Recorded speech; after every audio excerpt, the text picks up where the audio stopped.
Tribuners, media asing menyoroti penghentian sementara penggunaan obat sirup parasetamol di Indonesia. Diketahui pemerintah untuk registrasi semua produk sirup obat untuk anak maupun dewasa tidak diperbolehkan menggunakan. Pemerintah serius meneliti obat sirup yang diduga mengandung zat berbahaya. Ini menyusul dengan temuan 206 kasus gagal ginjal akut anak di 20 provinsi di Indonesia. Semakin meluasnya gagal ginjal akut misterius membuat Kemenkes dan BPOM melakukan investigasi mendalam. Dengan keputusannya dengan tegas, Kemenkes melarang keras penggunaan obat sirup untuk anak-anak. Pada pertengahan tahun 2022, Indonesia menghadapi situasi kesehatan yang mengkhawatirkan. Sejumlah anak, terutama balita, mengalami penurunan kondisi kesehatan secara drastis akibat penyakit misterius.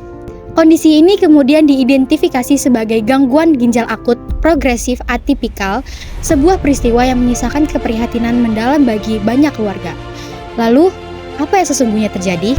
Penyelidikan mengungkap temuan penting. Penyebabnya adalah kontaminasi bahan kimia etilen glikol dan dietilen glikol pada beberapa produk obat sirup yang dikonsumsi. Zat-zat ini dalam kadar berlebih, berbahaya dan seharusnya tidak ditemukan dalam formulasi obat anak. Namun kuat diduga hal tersebut disebabkan oleh kandungan dietilen glikol dan etilen glikol, di mana terjadi penurunan yang cepat dan tiba-tiba pada fungsi ginjal. Gejalanya demam, batuk, pilek pada usia 0 hingga 18 tahun. Menurut data Kementerian Kesehatan, dari 324 anak yang terjangkit, 199 diantaranya tak selamat. Angka yang bukan sekedar statistik, tapi nyawa.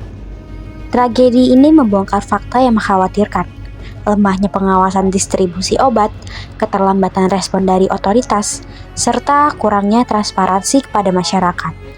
Ini bukan hanya soal teknis, tapi soal pelanggaran hak atas hidup sehat yang sebagaimana dijamin pada Undang-Undang Dasar tahun 1945. Tapi itu sangat disayangkan mengapa BPOM tidak melakukan pengawasan secara ketat terhadap bahan-bahan baku obat ini. Kok diperbolehkan BPF, perusahaan besar farmasi itu membeli bahan baku kepada non-BPF, itu salah satunya. Andai kata BPOM bisa mengawasi dari masuknya bahan baku obat, saya rasa ini nggak mungkin terjadi.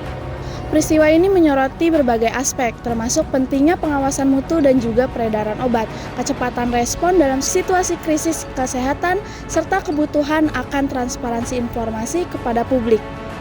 Komisi Nasional Hak Asasi Manusia ataupun Komnas HAM juga menyatakan adanya indikasi terkait hak anak atas hidup dan juga hak atas kesehatan. Ini juga menjadi pengingat akan tanggung jawab negara dalam melindungi setiap warga, khususnya anak-anak.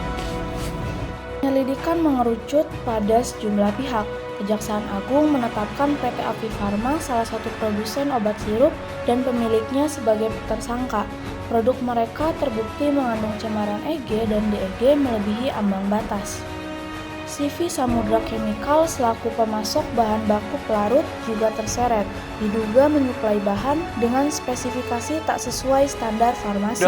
Kadif Humas Polri Irjen Dedi Prasetyo memberikan penjelasan. PT Afi Farma atau AF dan CV Samudra Chemical atau SC diduga melakukan tindak pidana memproduksi obat atau mengedarkan sediaan farmasi yang tidak memenuhi standar. Bahkan disebutkan kedua korporasi itu juga tidak memenuhi persyaratan keamanan, khasiat, kemanfaatan, dan mutu. Sementara itu, Badan Pengawas Obat dan Makanan atau BPOM turut diperiksa, meski fokus lebih pada evaluasi kelembagaan. Di balik angka dan juga proses hukum, terdapat dampak yang mendalam yang dirasakan oleh keluarga korban.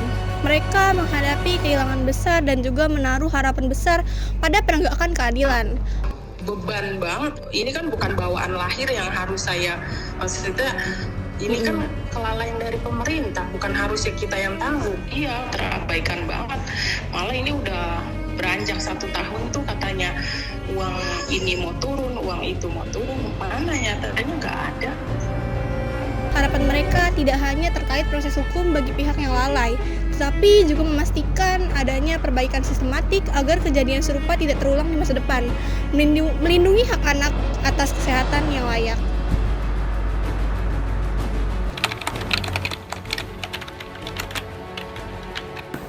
advokatnya lah bagi orang-orang yang tertindas HAM itu ya Komnas HAM. Itu tentunya mereka mestinya ya memantau, menginvestigasi kasus dan juga memastikan korban mendapat keadilan. Itu tugas beliau, tugas Komnas HAM. Itu yang mendampingi lah kalau misalnya ada kasus-kasus terkait dengan hak asasi kesehatan, asasi keamanan, konsumsi obat, konsumsi makanan, itu kita bisa mengadvokasi lewat Komnas HAM. Yang hendaknya Komnas HAM aktif. Terus kemudian aktifnya nggak sekedar aktif memarahin, tapi dia mendesak pemerintah gimana sih sistem pengawasan obat-obatan. Kita punya BPOM, kerjanya ngapain aja gitu. Terus kemudian peredarannya di mana gitu kan. Terkait dengan misal bahan-bahan kedaluarsa itu pasti harusnya kalau udah kedaluarsa ya nggak ada yang sampai ke konsumen gitu. Kedaluarsa ya namanya ditarik lagi, jangan sampai ke konsumen. Terus kemudian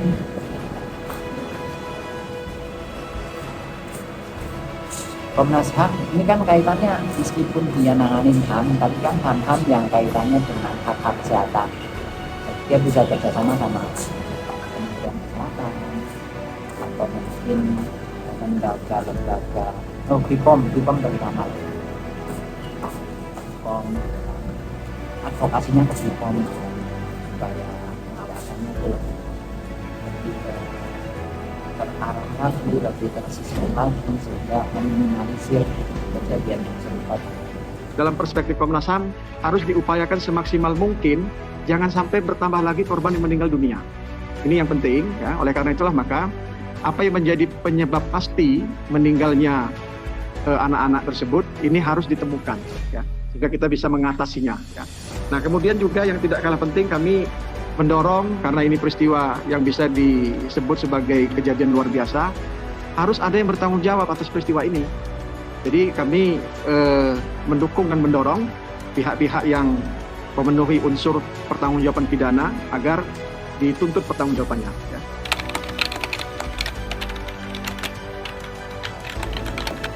Jadi kita melakukan edukasi ke masyarakat sebanyak-banyaklah juga, edukasi mengenai pentingnya gitu kan.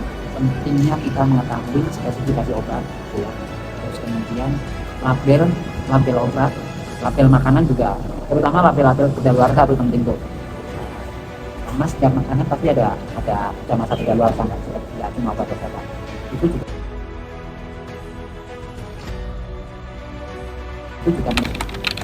Terus konsekuensi hukum nggak cuma ke ini loh, nggak cuma ke PT, nggak cuma ke produsen loh, ke BPOM juga bisa. Karena lalainya pengawasan, bukan baik itu pengawasan saat produksi maupun pengawasan edar. Pengawasan saat produksi tentunya itu harusnya apa ya?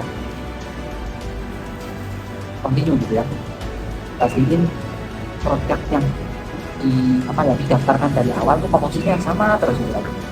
Itu kalau nggak diawasi terus emang bisa diambil kan enggak kan? Kualitasnya turun. Kan? Kalau pengawasan edar tentunya yang mengenai itu tadi hak kedaluarsa, yang dilabel di sini harus benar dengan bohong. Kita juga bisa kasihkan sini. Importer juga kalau misal produk-produk itu ternyata impor juga perlu diawasi ketat, tidak sekedar kita cukai doang tapi produknya kan itu produk obat-obatan. Kejadian ini saya kira harusnya menjadi momentum bagi kita untuk memastikan ini tidak terjadi lagi ke depan. Oleh karena itulah tata kelola sistem pengawasan terhadap obat dan makanan itu harus dibuat sekomprehensif mungkin ke depan. Ya. Termasuk juga saya kira perlu untuk penguatan BPOM sendiri ya, agar ke depan bisa lebih maksimal dalam melakukan pengawasan terhadap obat dan makanan. Jadi saya sampaikan juga dalam pertemuan dengan Ibu Kepala, pengawasannya ya harus seketat mungkin. Bila perlu super ketat. Mengapa? Karena ini menyangkut keselamatan publik, kesehatan publik. Kita kalau sakit tidak bisa menghindarkan diri, harus mengkonsumsi obat. Kalau kita merasa nggak aman, nyaman dengan konsumsi obat itu bagaimana? Nah, jadi saya kira tidak boleh ada semacam keraguan ya dari BPOM untuk melakukan pengawasan yang ketat. Dan kami mendukung apa yang dilakukan oleh BPOM sepanjang itu untuk keperluan keselamatan publik, kesehatan publik. Saya kira itu, terima kasih. Kasus gangguan gagal ginjal akut ini menjadi pelajaran berharga bagi seluruh bangsa. Hak setiap warga negara, terutama anak-anak, atas kesehatan yang terjamin adalah amanat konstitusi. Penting bagi kita semua untuk mengawasi jalannya proses hukum dan mendorong penguatan sistem pengawasan obat secara komprehensif. Bersama, kita upayakan perlindungan maksimal terhadap hak hidup dan kesehatan anak-anak di Indonesia demi masa depan mereka.